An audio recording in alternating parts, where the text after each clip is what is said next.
Dynamic stabilization, the ability of your muscles to go ahead and control momentum around a joint.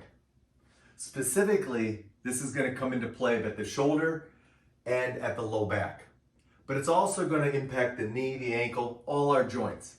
But I think specifically it's easier to see stabilization when you're talking about the shoulder and the low back. So let's talk first of all about how you can go ahead and modify your workouts to go ahead and improve or challenge your dynamic stabilization in a safe manner. First and foremost, you can go ahead and scale the load. For instance, if I go ahead and I take my black band, and let's just go ahead and use a goblet squat. Now, if we do a goblet squat without the band resistance, so I'm just holding the band and I'm just doing a goblet squat, that's going to create one level of resistance or one level of stabilization demand. However, if I go ahead and I take the band and I load it, and now I bring it up, now I'm automatically going to go ahead and create a greater load or greater demand on my trunk stabilization to keep my low back stable. So that's a perfect example of challenging load when it comes to challenging your stabilization. Bottom line is, the greater the load, the greater the stabilization demand. Next, let's talk about basis support.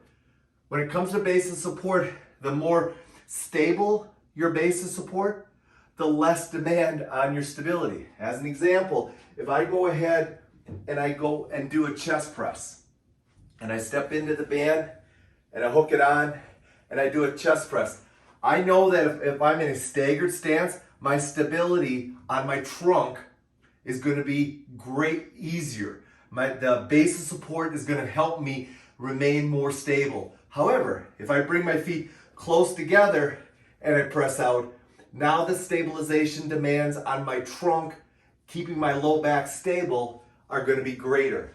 So typically, the smaller the basis support, or the less basis support, meaning going from 2 legs to 1 leg, is going to increase the demand on the stabilization. Speed. Faster you move, the more stable you have to be. That's why athletes are so incredible at keeping stable, because they can develop great dynamic stability and fly around. So the faster these arms and legs are moving, the more stability you're going to need. Planes of motion. Typically, we talk about 3 planes of motion: sagittal plane, frontal plane, and rotational plane. What you're going to find is the more you train in the sagittal plane, the better or easier the stabilization demands are. The more you start to bring in the rotational planes, the more demanding the stabilization is going to be. So my challenge to you is try to bring in rotation as much as possible, and I'll show you ways to go ahead and do that. Lastly, amplitude of movement. What I mean by that is, if we're going ahead and we're doing a movement, and we're doing a short amplitude movement, let's just say we're just doing this as a chest press, or if I use rotation, we talked about this being our plank, our rotational plank. Well, if I'm just going to do a small amplitude of movement, my demand or my challenge on my stabilization is going to be less. But if I go ahead and do a large amplitude of movement, my stabilization demand is going to be greater. So keep that in mind, because amplitude of movement is going to be a great way for you to go ahead and manipulate your stabilization demands as you start to begin to train more with this stabilization mindset. So there you go. That's ways that you can go ahead and quickly manipulate your stabilization demands. Again, real quickly, challenge your load. The greater the load, the more the stability. Challenge your basis support. The smaller the basis support or more narrow the basis support, the more challenge on your stability.